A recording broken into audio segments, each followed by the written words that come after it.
प्यारे दोस्तों, जैसे कि इस MP3 वीडियो में केवल आपको वॉइस सुनाई देगा। आप लीड लगाकर अदर वर्क करते हुए भी अपनी तैयारी को लगातार जारी रख सकते हैं। प्यारे दोस्तों, जैसे कि इस चैनल पर आपको TGT, BGT, बायोलॉजी और नीट्स और बायो से संबंधित जो अदर स्टेट के एग्ज़ाम हैं उनकी भी तैयारी कराई जाती है। प्यारे दोस्तों, आपको यहाँ पे MP3 वीडियो में केवल आपको वॉइस सुनाई देगा। आप लीड लगाकर अदर वर्क करते हुए भी अपने तैयारी को जारी रख सकते हैं। तो जैसे कि हम लोग एनिमल किंगडम पढ़ रहे थे, एनिमल किंगडम में फाइलम का डेटा से वेरी इंपॉर्टेंट क्वेश्चन का दो मतलब जो है पहला पार्ट हुआ। दूसरा पार्ट हम लोग देख रहे हैं। दूसरे पार्ट में पहला क्वेश्चन शुरू करते हैं। Which one of the following include homotherm only. Homotherm individual कौन है इनमें? तो व्हेल, पिकॉक और बर्ड। व्हेल मछली और पिकॉक और बर्ड। पिकॉक जो बर्ड्स हो गई और बर्ड चिड़िया भी है, तो रेप्टाइल और बर्ड के बीच की कनेक्टेड कड़ी है।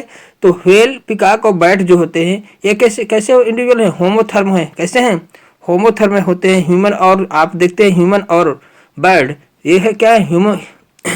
होमोथर्मिक होते हैं। होमोथर्मिक होते हैं, ठीक है। जैसे एम्फीबियन है, रेप्टाइल्स है, ये क्या होते हैं?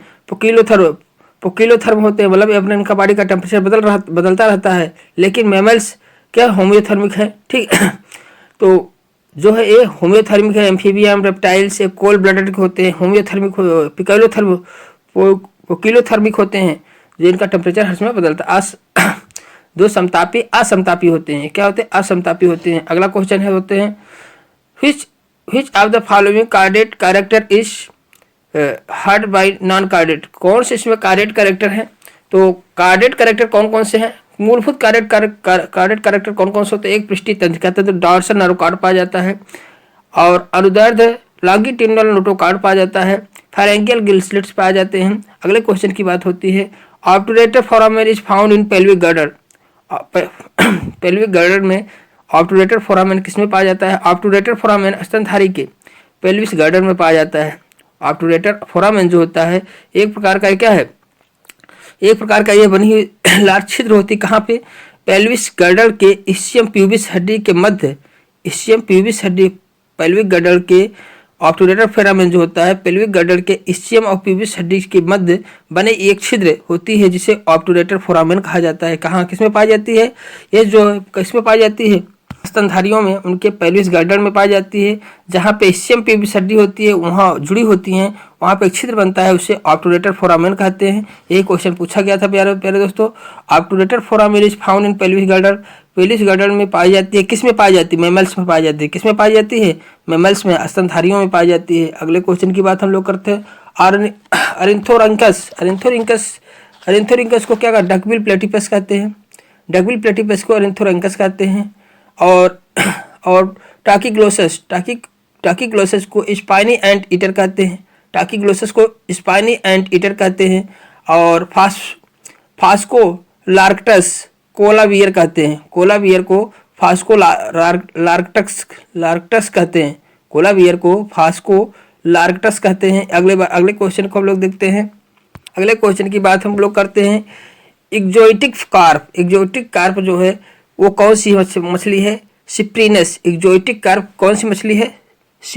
एक्जोटिक कार्प है। एक्जोटिक कार्प मतलब ये अनदर कंट्री में इनका ग्रो किया जाता है। अनदर कंट्री में इनके उत्पन्न हुए हैं और वहाँ से में हम ट्रांसपोर्ट कर मंगाया जाता है, अपने यहाँ कल्चर की जाती है। लेकिन अब इनके इनका जो जन्म होता है वह अनदर कंट्री से इनको मंगाया जाता है, तो इसी को एक्जोटिक कार्प कहते हैं। सिप्रीनस ये मछलियाँ जो होती हैं ये जो इनका उद्भव दूसरे कंट्री में हुआ हो, अपने यहाँ उद्भव नहीं हुआ है, तो ऐसी मछलियों को सिप्रीनस एक्जोटिक कार्प कहते हैं। एक्जोटिक कार्प को हम मंगाते हैं। जैसे सिप्रीनस है, सिप्रीनस जो है एक्जोटिक कार्प है। और इंडिजिनस किससे कहते हैं? इंडिजिनस जो होती हैं, इंडिजिनस का मतलब होता है कि अपने यहाँ इसकी उत्पत्ति हुई है। जैसे कटला मछली जो है अपने यहाँ उत्पत्ति हुई है, अपने यहाँ कल्चर की जाती है, अपने यहाँ इसकी उत्पत्ति हुई है।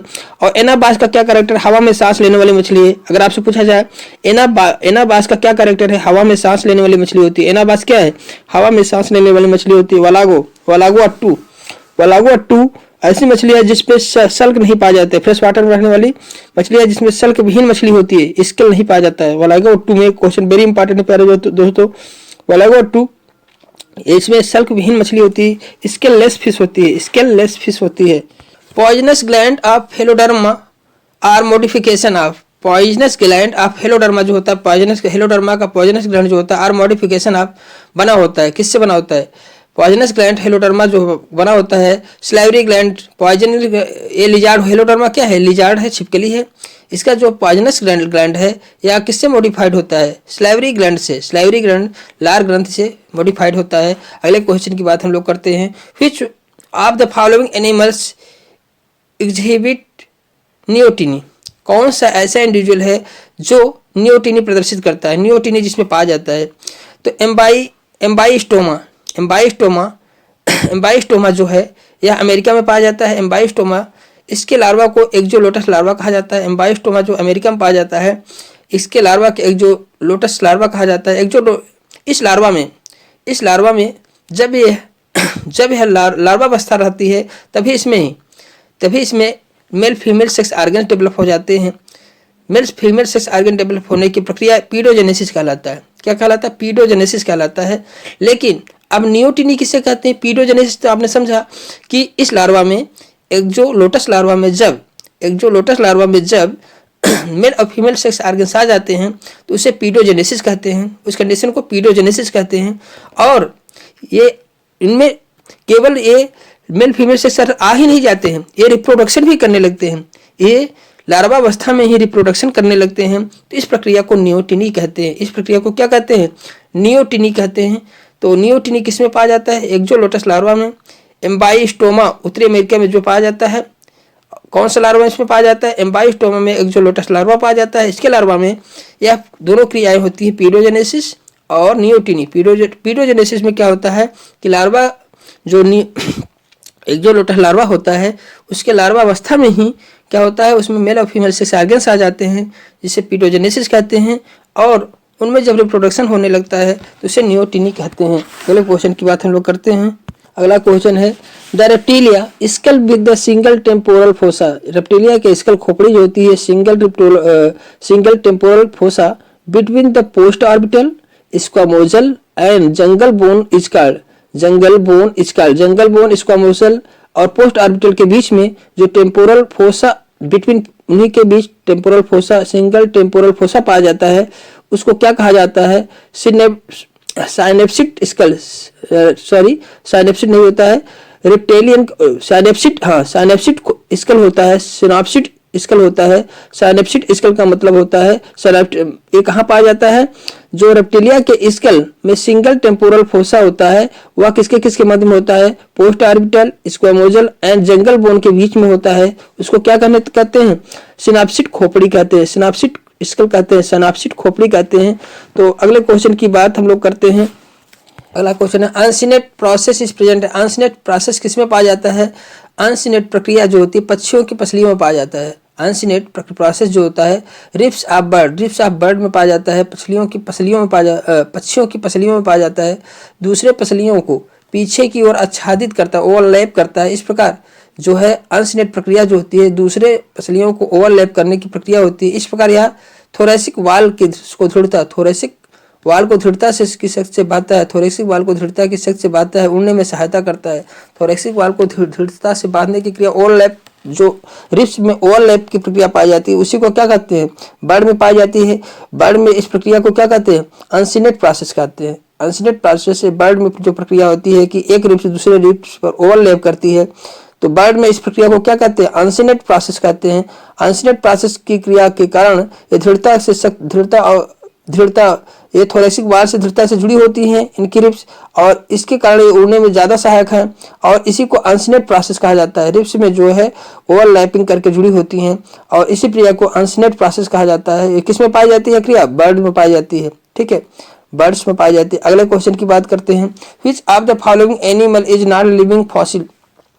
कौन सा ऐसा इंडिविजुअल इसमें है कि वो नॉन लिविंग में फॉसिल है लेकिन नॉन लिविंग है? कैसा नॉन लिविंग?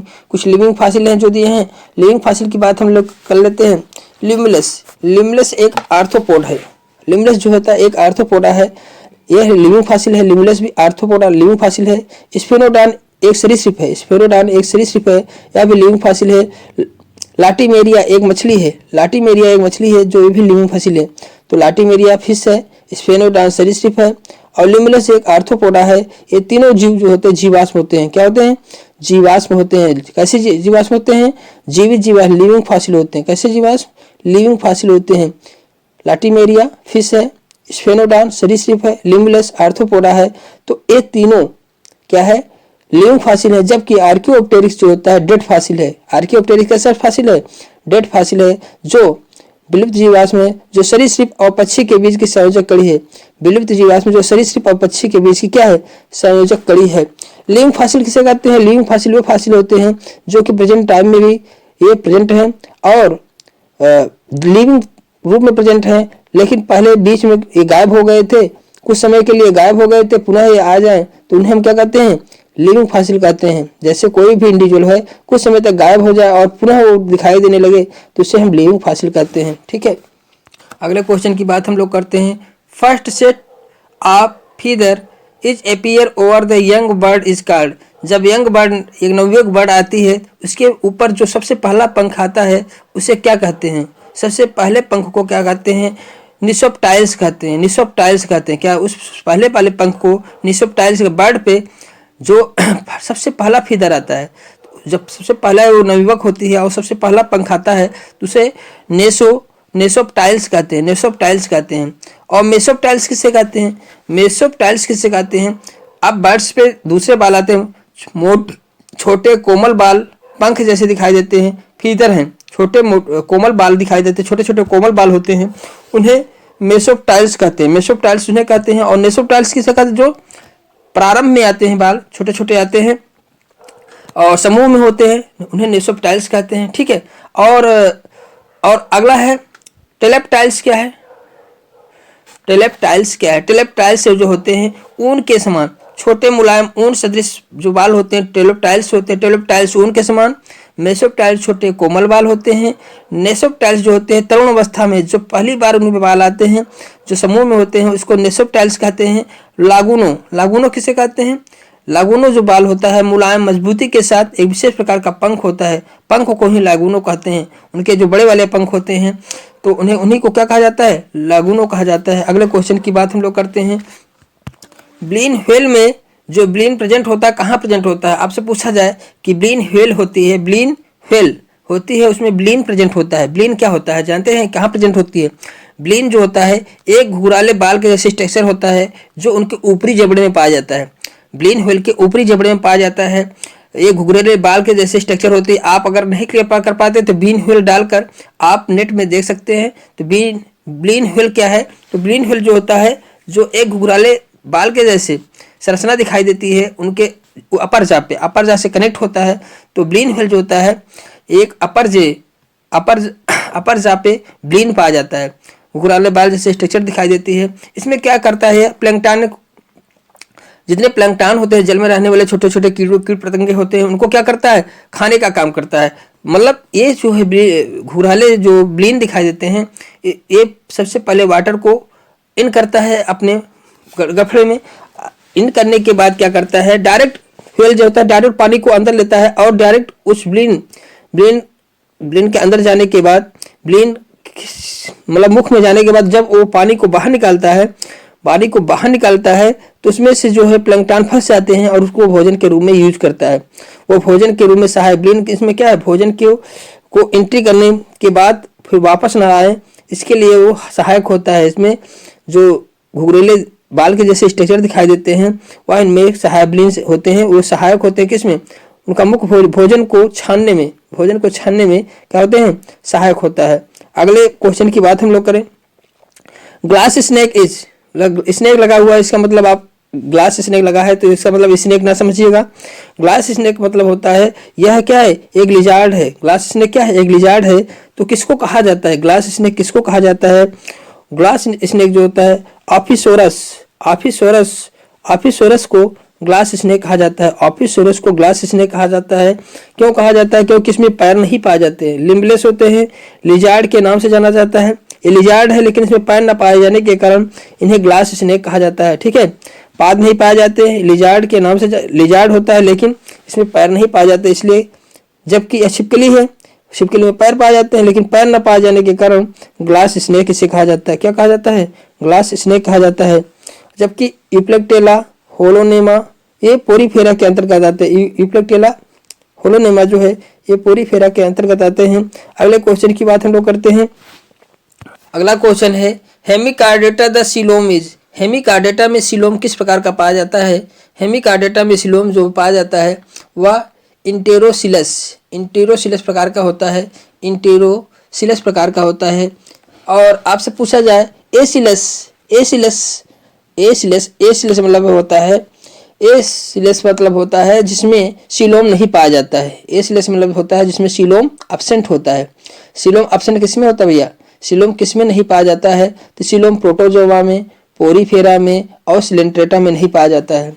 प्रोटोजोआ, पोरीफेरा और सिलेंट्रेटा में एसिलस होते हैं। कैसे होते हैं? एसिलस होते हैं। एसिलस प्रोटोजोआ में और इन सब में तीनों में नहीं पाया जाता है।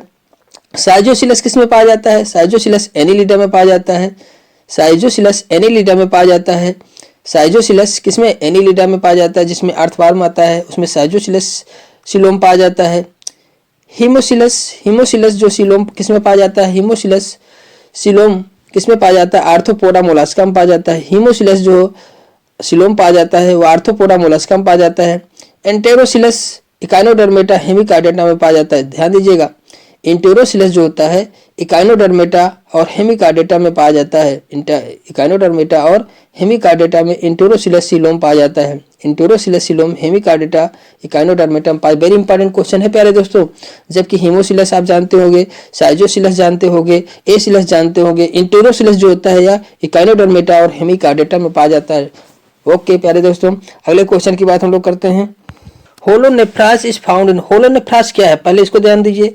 यह किडनी है, सिंपल किडनी है। होलोनेफ्रास क्या आते हुए एक सिंपल किडनी है जिसमें सिंगल ट्यूब्यूल ईच सेगमेंट, प्रत्येक सेगमेंट में जो है एक सिंगल नेफ्रॉन पाया जाता है, जिसे होलोनेफ्रॉन कहा जाता है। यह पाया कहा जाता है किसके लार्वा में? देखिए लार्वा में पाया जाता है। ध्यान दीजिएगा, होलोनेफ्रॉन जो पाया जाता है यह एक किडनी है।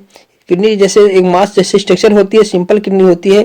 तो होलोडर्मा जो है किसके लार्वा में पाई जाती है? जिम्नोफियाना और साइक्लोस्टोम्स।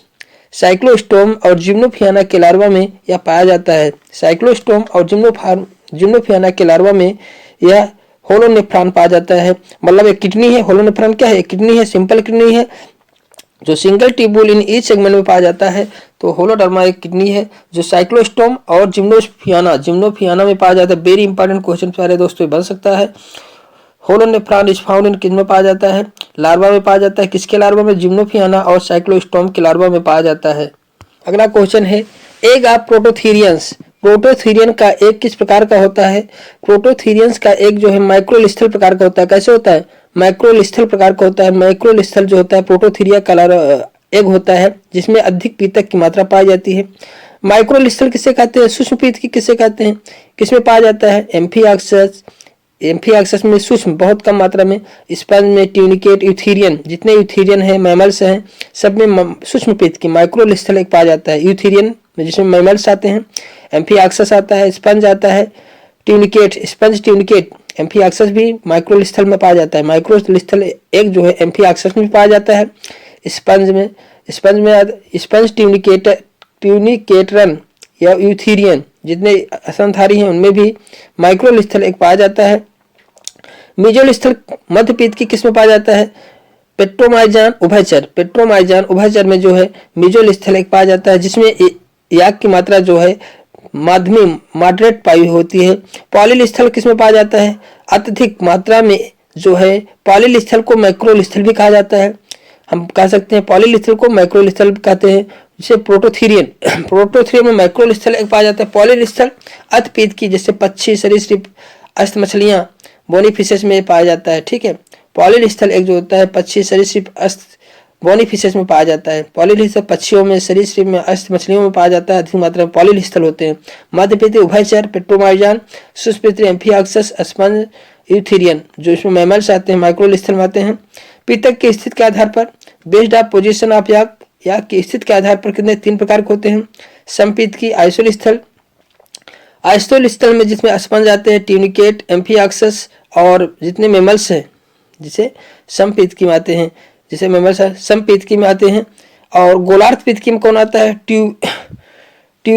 गोलार्ध पीतकी में कौन आता है? तो गोलार्ध पित्त में जो है टेल्युल स्थल, गोलार्ध पित्त की टेल्युल स्थल मतलब क्या होता है, एक साइड में एक किनारे याक की मात्रा जिसमें अधिक होती है। समपित्त में 4 मतलब पूरे अंडे में फैला हो, याक की मात्रा पूरे अंडे में फैला हो तो उसे समपित्त की कहते हैं। जैसे स्पंज, ट्यूनिकेट, एम्फियाक्सस आदि में पाया जाता है समपित्त की।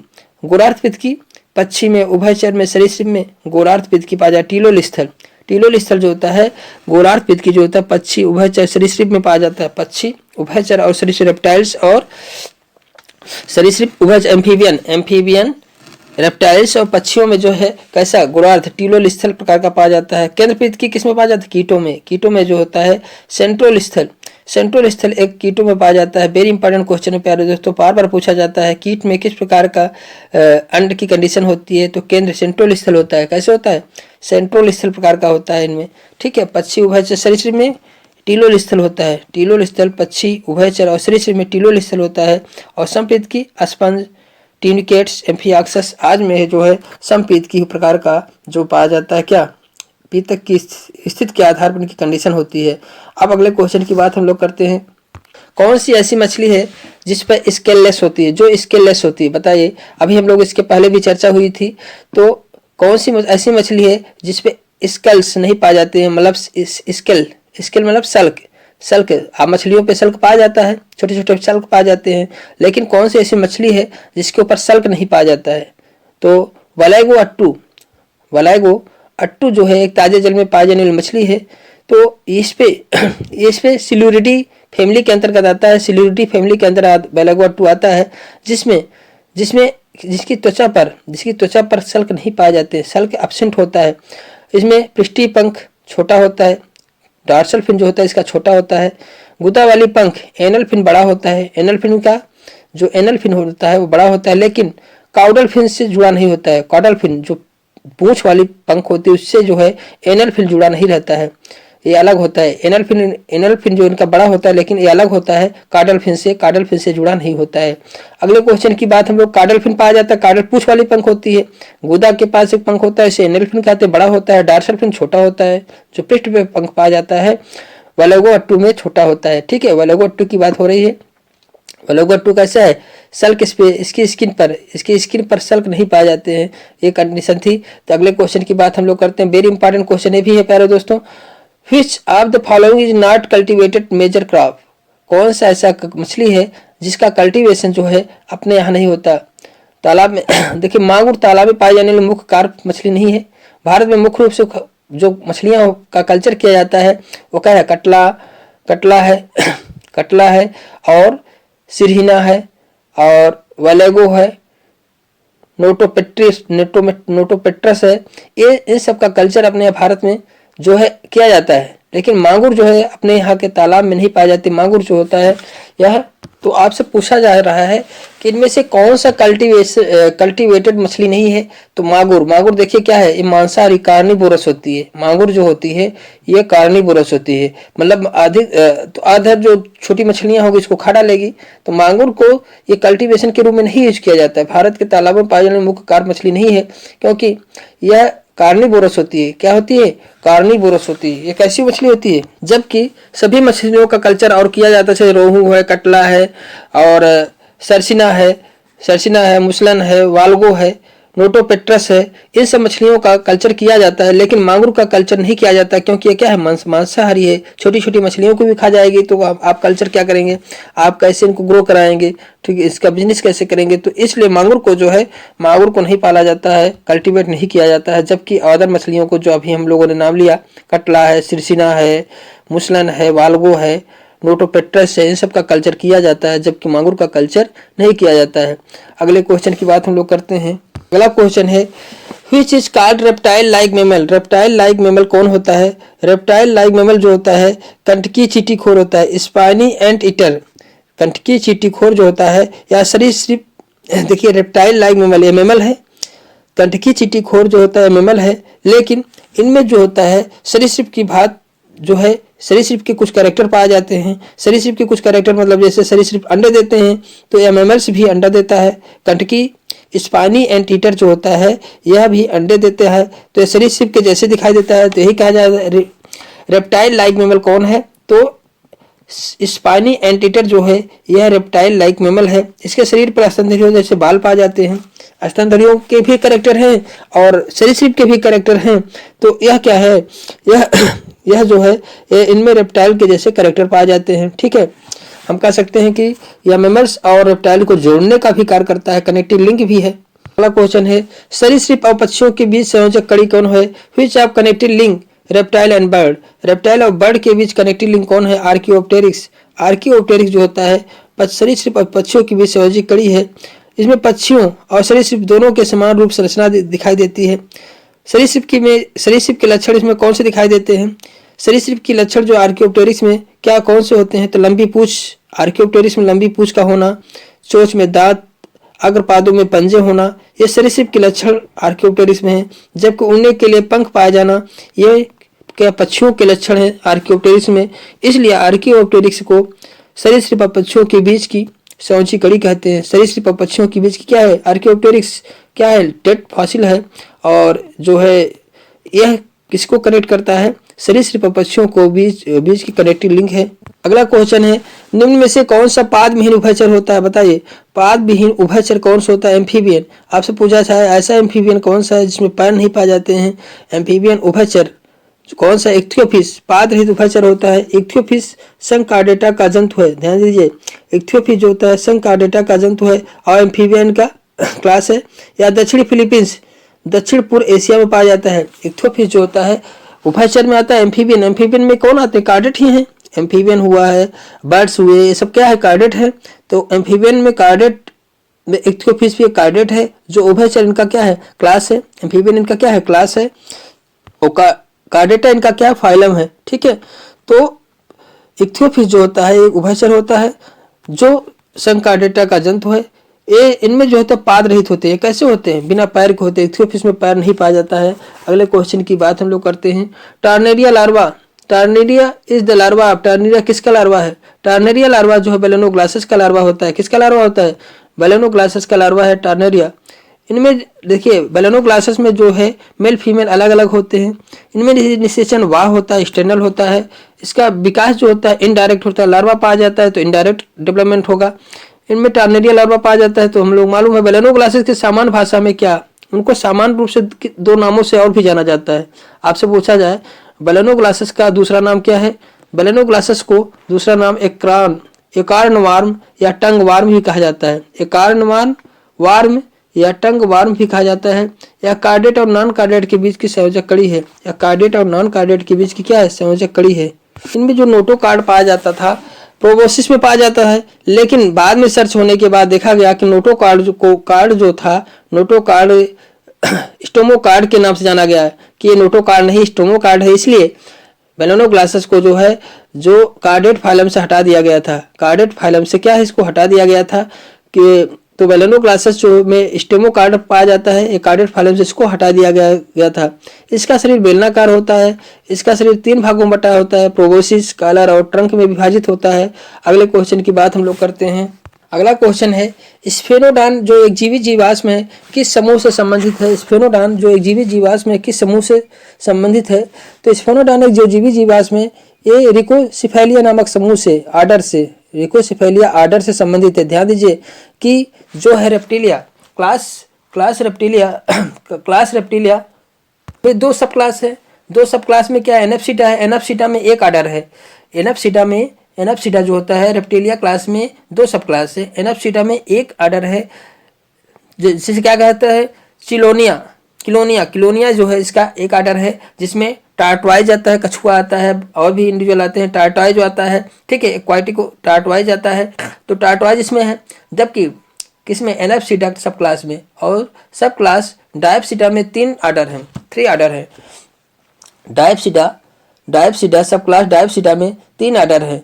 कौन कौन से? रेनकोसिफेलिया में टार्टारा आता है। रेनकोसिफेलिया में टार्टारा आता है। स्फेनोडान, टार्टारा को हम स्फेनोडान भी कहते हैं। यही पूछ रहा है कि स्फेनोडान किस समूह के अंतर्गत आता है?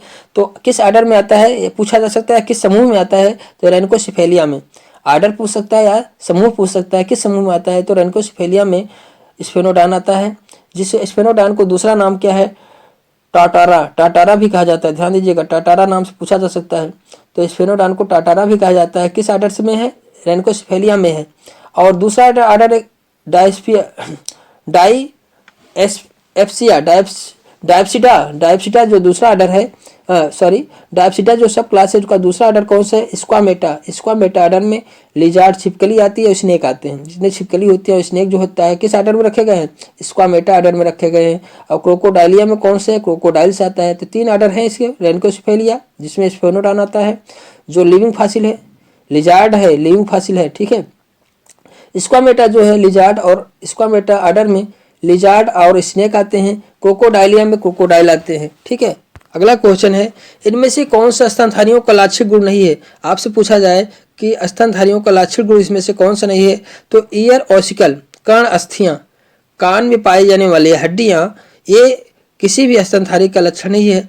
ईयर ऑसिकल स्तनधारियों का लक्षण नहीं होता है। कर्णपिन्ना तो हो कह सकते हैं, कर्णपिन्ना आप स्तनधारियों के लक्षण में कर सकते हैं, लेकिन ईयर ऑसिकल जो होता है, कर्ण अस्थियां, जो ये स्तनधारियों का लक्षण नहीं है। जबकि देखिए आरबीसी में आकेंद्र की होती है, आरबीसी में केंद्रक नहीं पाया जाता इनके, ये भी क्या है?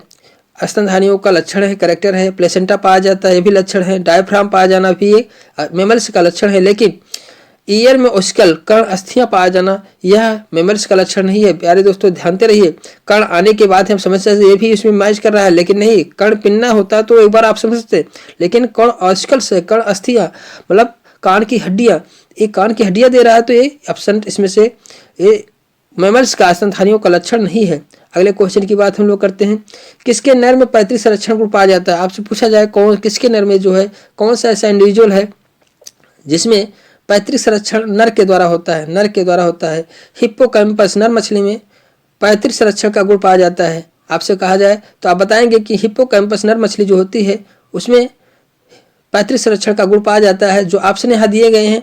जबकि लियो फिश में नहीं पाया जाता है, एनाबास फिश में नहीं है, स्कोलियोडॉन फिश में नहीं होता है कंडीशन। जबकि हिप्पोकैम्पस में एक कंडीशन पाई जाती है कि इसका नर जो होता है यह पैतृक संरक्षण करता है, पेरेंटल केयर करता है, अपने बच्चों का केयर करता है, नर करता है। इसमें कौन करता है? नर करता है। मादा तो बच्चे दे देती है न, कैसे बच्चे को जन्म देती है मादा? मादा जो है जो अनडेवलप्ड बच्चों को जन्म देती है, बाद में क्या करती है? हिप्पोकैम्पस जो मछली होती है, नर मछली होती है, उसमें जो है एक थैली नुमा संरचना होती है जो नवजात शिशु को संरक्षण प्रदान करता है और संरक्षण प्रदान करता है। इस प्रकार से ये क्या है? हिप्पोकैम्पस जो है मछली, जो समुद्री घोड़ा है, यह अस्थायी, यह जो है संरक्षण का कार्य करता है। हिप्पोकैम्पस मछली को समुद्री घोड़ा भी कहते हैं। यह अस्थायी मछली है, इसका सिर घोड़े के समान होता है, इसका सिर घोड़े के समान होता है। स्कैलियोडॉन भारतीय समुद्र में पाया जाने वाला मांसाहारी शार्क मछली है। ध्यान दीजिए, स्कैलियोडॉन जो है भारतीय समुद्र में पाया जाने वाला मांसाहारी शार्क है। मांगुर भी मांसाहारी होता है। ध्यान दीजिए, मांगुर भी, स्कैलियोडॉन भी, ये सब क्या है? मांसाहारी हैं। जो प्रकृति में लड़ाकू शिकारी होते हैं इसे डार्क फिश कहते हैं। स्कैलियोडॉन को क्या कहा जाता है? डार्क फिश कहते हैं। ये बीबी पेरस होती हैं। ये पूछा जाता है क्वेश्चन, स्कैलियोडॉन क्या है? बीबी पेरस है कि अंडस है? तो ये बीबी पेरस होते हैं। मादा बच्चे को जन्म देती है। एनाबास को चढ़ने वाली मछली का बोला जाता है। अगर पूछा जाए क्लाइंबिंग फिश कौन सी है, तो एनाबास। क्लाइंबिंग फिश कौन सी होती है? तो एनाबास मछली जो होती है क्लाइंबिंग फिश होती है। लाबिया मछली का सामान्य नाम रोहू होता है। लाबिया मछली को सामान्य रूप से क्या कहा जाता है? रोहू कहा जाता है, जो समुद्र, नदी, तालाब आदि में पाए जाते हैं। अगला क्वेश्चन है, monocondylic skull is found in. Monocondylic skull किसमें पाया जाता है? मोनोकंडाइलिक खोपड़ी रेप्टिलिया, पक्षी और मत्स्य वर्ग में पाया जाता है। ध्यान दीजिए, मोनोकंडाइलिक खोपड़ी जो होता है रेप्टिलिया, पक्षी और पक्षियों में, रेप्टिलिया में और मत्स्य वर्ग में जो है मोनोकंडाइलिक खोपड़ी पाई जाती है। जबकि एम्फीबिया जो जल थल दोनों पर आते हैं, एम्फीबिया और स्तनधारियों में डाइकंडाइलिक खोपड़ी पाई जाती है। डाइकंडाइलिक, मोनोकंडाइलिक, ध्यान दीजिएगा, वेरी इंपॉर्टेंट क्वेश्चन यहाँ से बनते हैं प्यारे दोस्तों। मोनोकंडाइलिक रेप्टिलिया, पक्षी और मत्स्य वर्ग में पाए जाते हैं। मछलियों में, रेप्टिलिया में और पक्षियों में मोनोकंडाइलिक पाया जाता है। जबकि एम्फीबिया में और स्तनधारियों में, जो मेढक जैसे कहते हैं मेढक वाले में और स्तनधारियों में डाइकंडाइलिक खोपड़ी पाई जाती है। ध्यान दीजिएगा, वेरी इंपॉर्टेंट क्वेश्चन यहाँ से बन सकते हैं प्यारे दोस्तों। The reptilian skull with a single temporal fossa is called. Single temporal fossa है तो उसे क्या कहा जाता है? उसे यूरोप्सिड खोपड़ी कहा जाता है। यूरोप्सिड खोपड़ी कहा जाता है। द रेप्टिलिया स्कल खोपड़ी जो होती है सिंगल टेम्पोरल फोसा रखती है तो उसे क्या कहा जाता है, उसे क्या कहा जाता है, तो उसे जो होता है यूरोप्सिड स्कल कहा जाता है, यूरोप्सिड खोपड़ी कहा जाता है, यूरोप्सिड खोपड़ी कहा जाता है। अगर उसमें सिंगल टेम्पोरल फोसा है उनकी खोपड़ी में तो उसे हम क्या कहते हैं, यूरोप्सिड खोपड़ी कहते हैं। टेम्पोरल फोसा क्या होता है, टेम्पोरल फोसा जो होता है कि एम्प्टी स्पेस होता है, किसमें, रेप्टिलिया में जो एक इसकी खोपड़ी में एक एम्प्टी स्पेस होता है तो टेम्पोरल रीजन में होता है तो उसी को क्या कहा जाते हैं, टेम्पोरल फोसा कहते हैं। तो क्या कह रहा है, reptilia skull a single temporal fossa skull, उसको उसका नाम क्या रखा गया, टेम्पोरल फोसा का नाम सिंगल टेम्पोरल फोसा पाया जाता है तो उसका नाम क्या बोला जाता है, तो उसी का नाम जो होता है यूरोप्सिड खोपड़ी, यूरोप्सिड खोपड़ी स्कल बोलते हैं, यूरोप्सिड स्कल बोला जाता है।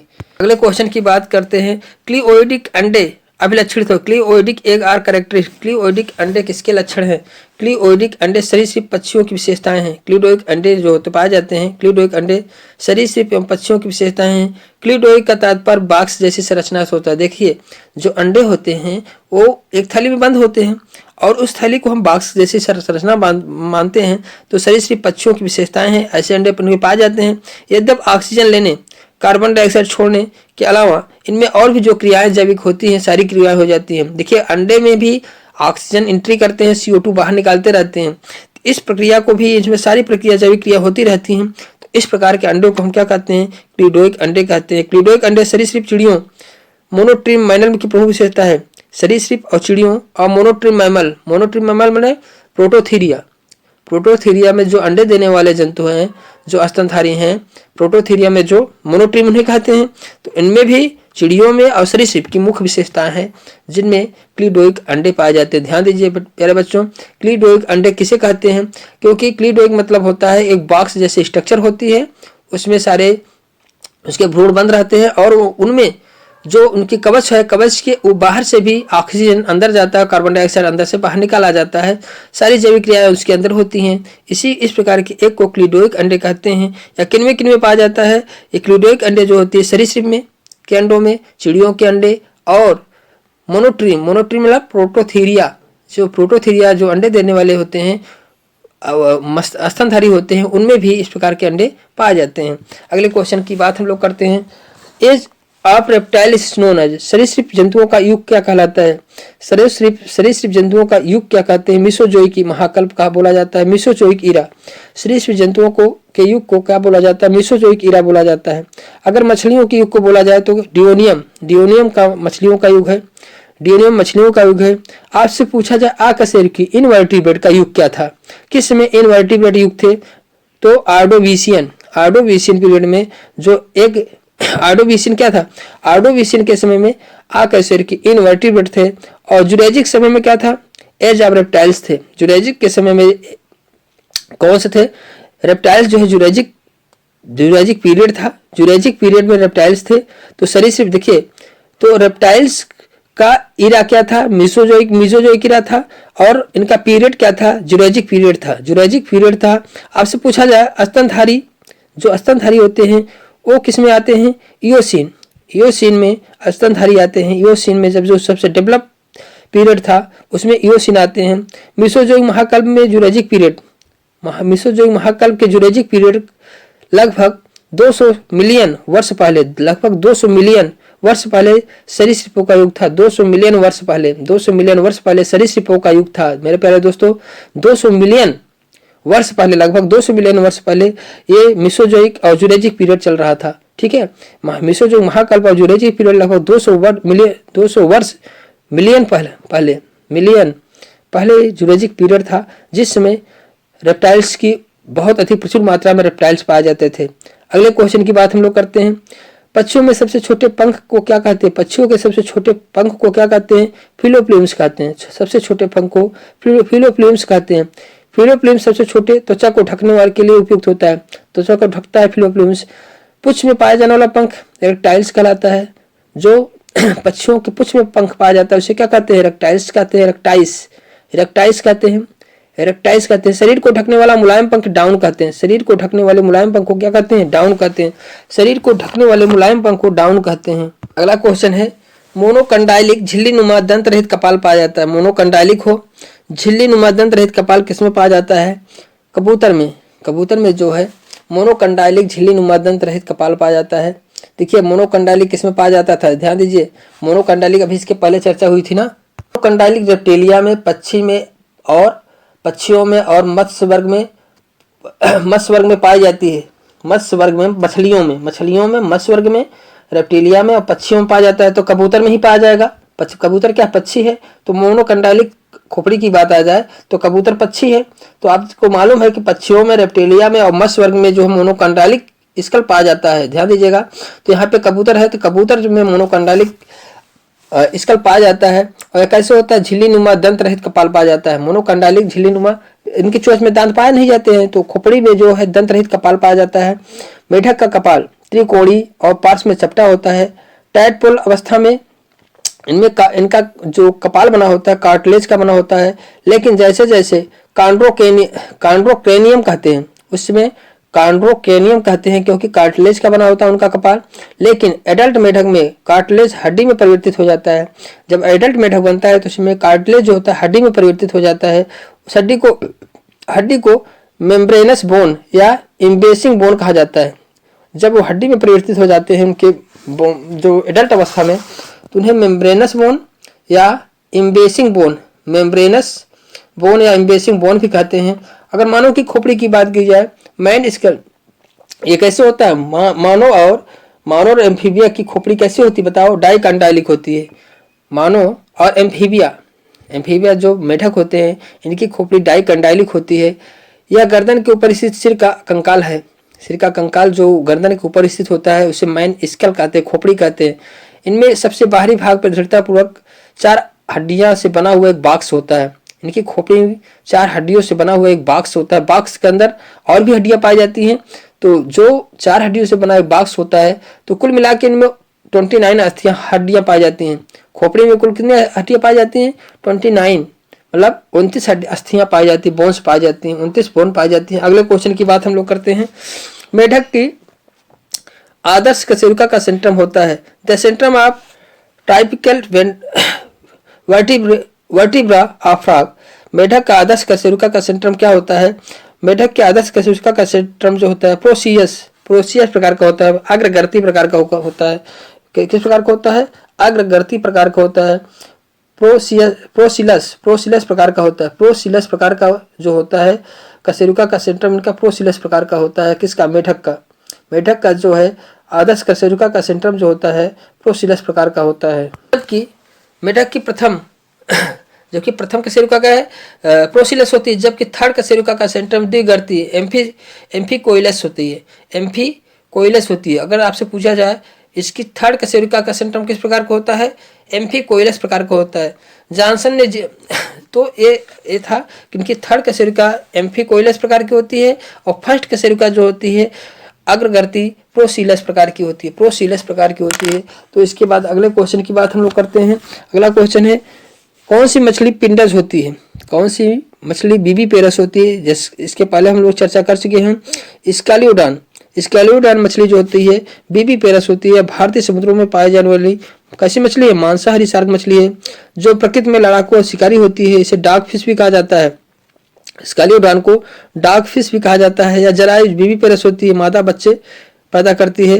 हिप्पोकैम्पस क्या है, अभी हम लोगों ने बात किया। या भारतीय और हिंद महासागरों में बोनी फिश है जो समुद्री घोड़ा, जिसे हम कहते हैं प्रोटोप्टेरस को फुफ्फुस मीन भी